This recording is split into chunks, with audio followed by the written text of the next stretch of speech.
Hey everybody, what is up? Welcome back to my channel. It's me, Boleyn. Hi, how are you doing?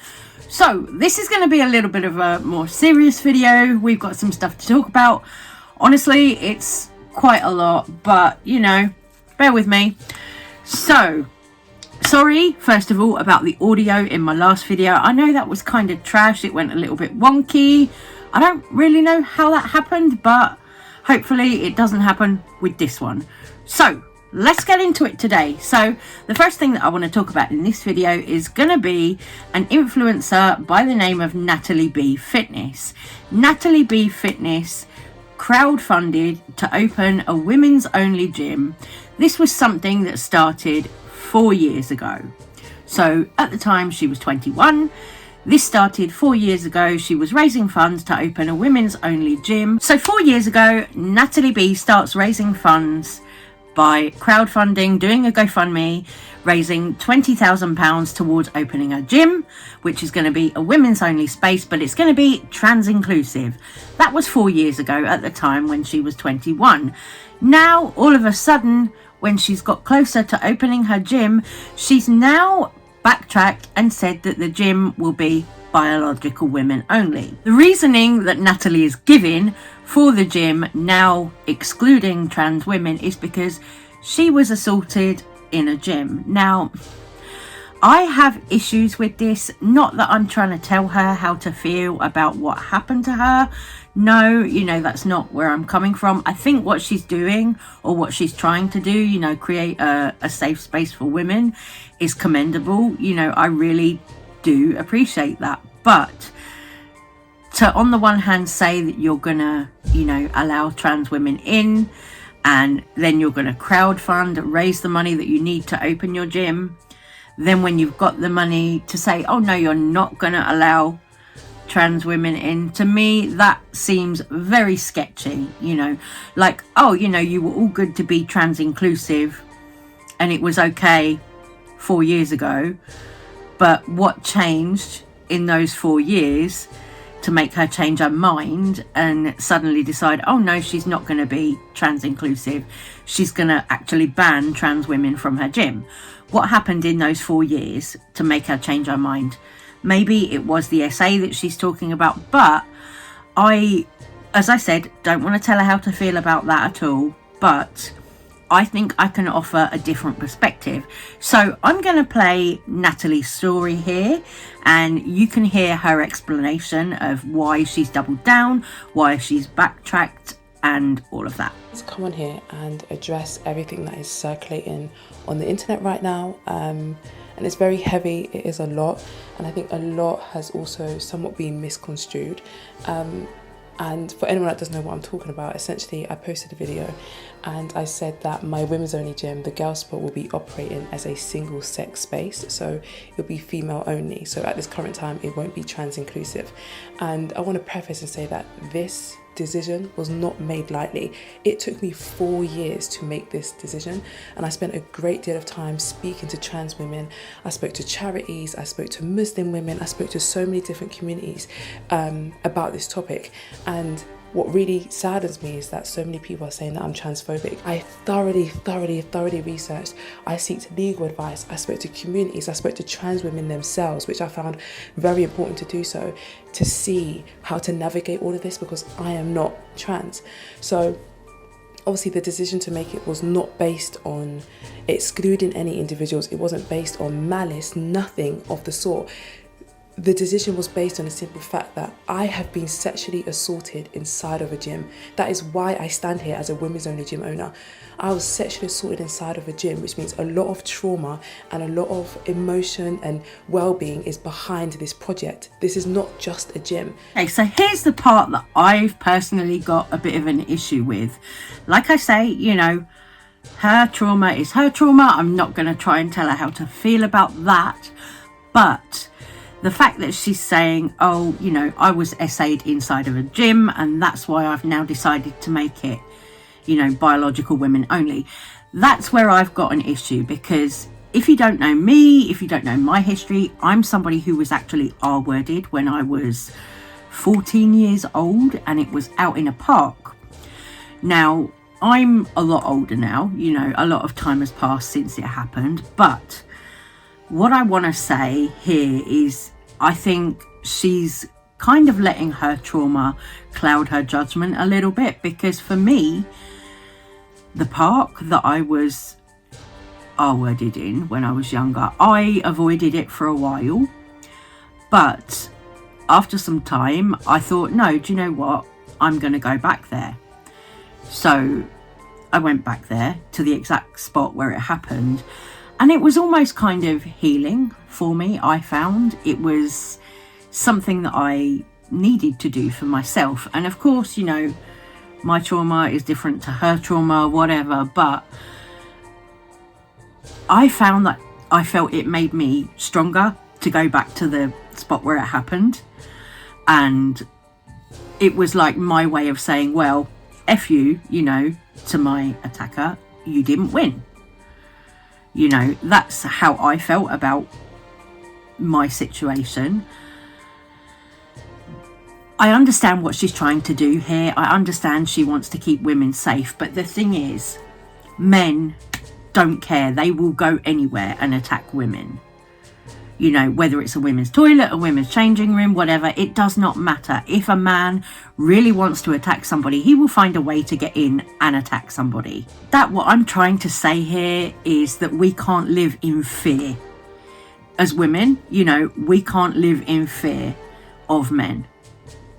Although there's all these horrible things going on in the world and women feel that their rights are being taken away now and all of this, we can't let men win. Simple as that. You know, and that doesn't mean excluding trans women from women's spaces. It just means standing up to men. Because the thing is, having women's only safe spaces is all good, but you can't ban men from all public places.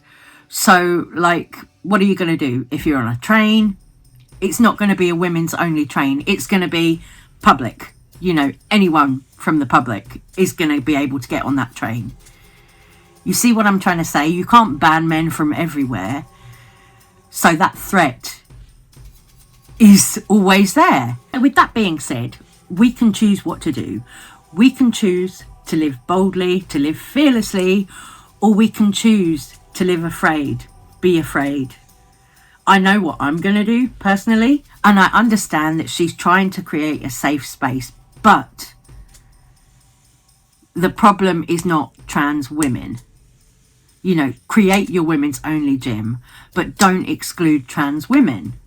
I'm a trans woman, and I've been seeing a lot of discourse online at the moment about whether or not trans women should have access to female-only spaces, including gyms and changing rooms. Here are some things to keep in mind for navigating this discourse. Firstly, I always like to remind people that trans women make up 0.1% of the UK's population. The total number of people in the UK is around 68.35 million.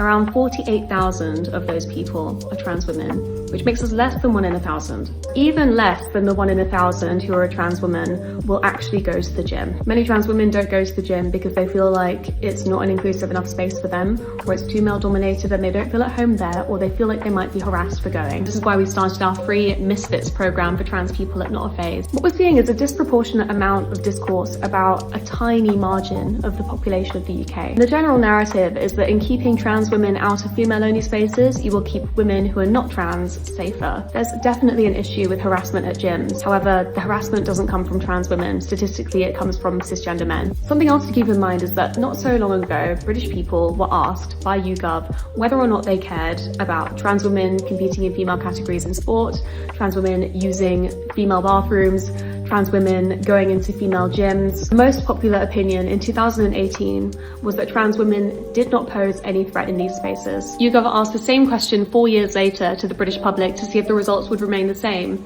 And this time the perspective had shifted. The most popular opinion this time round, 4 years later, was that allowing trans women into female-only spaces increased the risk of harm that could happen in those spaces. What had changed during that 4-year window was not that suddenly trans women had been acting up in female-only spaces or compromising people's safety. What had changed during that period was the media rhetoric about trans people in the UK. We have seen a drastic influx in the way that trans people are spoken about in the press, and those perspectives are bleeding down into the opinions that people have about this entire demographic of people. people.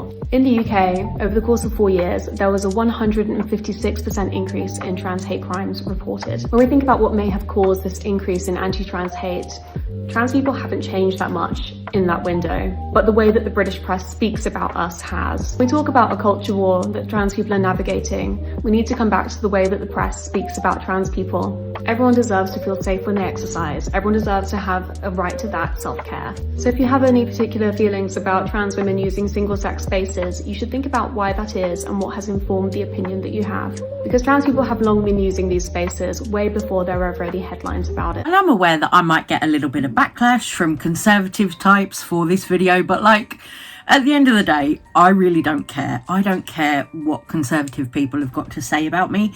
I'm a woman. I know I'm a woman, and I don't have to prove what's down there to anybody, you know. So people can come and say, oh yeah, well, I bet you're one of those, or whatever they want to say to me. I don't give a fuck. Really don't give a fuck. Like, I've heard it before, you know, and I'm sure I'll hear it again at some point in my life. So like, at least be original, you know what I mean? It's not anything that I've never heard before. People have said that to me a few times. People have assaulted me because they don't know if I'm a man or a woman or whatever, you know. So it doesn't wash with me, you know, these comments or whatever people want to say to me. I don't care. Anyway, I'm going to move on from that topic and we're going to talk about something else. We're going to talk about a drag show company called Alt Space Events. Because there's a lot going on there. Alt Space Events, if you don't know, are one of these companies that are kind of bringing over Dragula artists over to the UK from America, and they're setting up tours, shows with, you know, headliners, and then you've got supporting acts as well.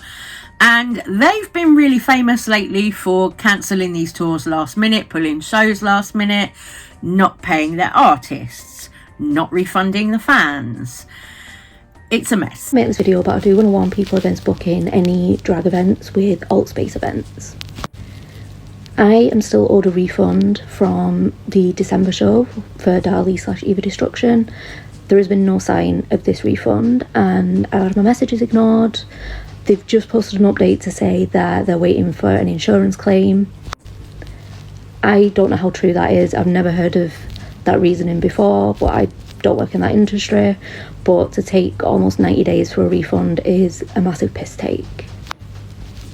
They're apparently deleting any negative comments off social media as well, but I do really want to warn people against booking with these guys. They just seem really shady. And it's a shame because I was really looking forward to seeing Dali and Eva. I'm such a big fan of Dragula and I was really looking forward to going, but yeah, it's not worth it. It's almost kind of like Club Kids all over again. If you remember the whole debacle that happened with Club Kids, Lawrence Chaney and various other drag artists. I'm also in the same position as the person in the TikTok there that I just showed you. I also had a ticket for the Eva Destruction and Dali show. Really gutted because I've never seen Eva Destruction live, and I really wanted to, because Eva is like one of my favourites from Dragula, one of my absolute favourite queens. Eva Destruction, I was so pissed that I never got the chance to see her now because their shitty tour was cancelled and no refunds issued and all of this. I'm really upset. You know, I hope that Alt Space don't ever actually run another event, really. I'm that bitter towards them. Honestly, like, I don't know how they can. I know that Throb Zombie has also commented on the situation with Alt Space Events, saying how bad they were when they worked together. Here's Throb's Instagram post. It says, Alt Space Events, whom I work for in the UK, has still not paid its entire cast and photographer, and there is considerable doubt that they will be paid at all. Alt Space said every one of us will be paid 30 days after the show. If the entire cast and crew is not given their promised compensation by 20th March, I will be going live to answer any and all questions regarding my experience working with Alt Space. That's not a threat, it's a promise. Love that. As for Alt Space Events, this is their response to the whole situation, saying, oh, my wife's in hospital having a stroke because of all this bull. Oh, like, really? Every time they've had to cancel a tour, it seems there's some kind of like health excuse or something. You know, we're not stupid, we're not dumb. It's giving you didn't pay your bills, you made a mess, and now you want to blame the fans and the artists who you had booked. Very club kids thing to do, in my opinion. People have lost money because of them. That is the main point here. Artists, fans, lots of people have lost money because of this shitty events company. And honestly, I don't think that they will actually be able to put on any more events now, because people aren't going to accept this. You know, in this economy, people aren't going to accept losing money. So I'm going to leave this little video right here. I'm going to say take care, stay safe, stay well. Love you guys. Thank you so much for watching, and I will see you on the next one. Mwah! Take care. Bye-bye.